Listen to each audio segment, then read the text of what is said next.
Magandang tanghali po. Maaga po ako magluluto. Nagigisa na po ako. Yung natira po naming isda, kayo ng umaga, hindi kinain.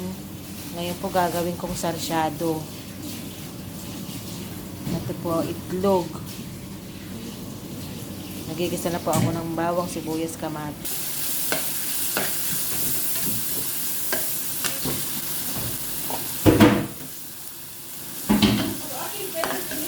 Yan po ang aming tanghalian for today. Sarsyadong isda.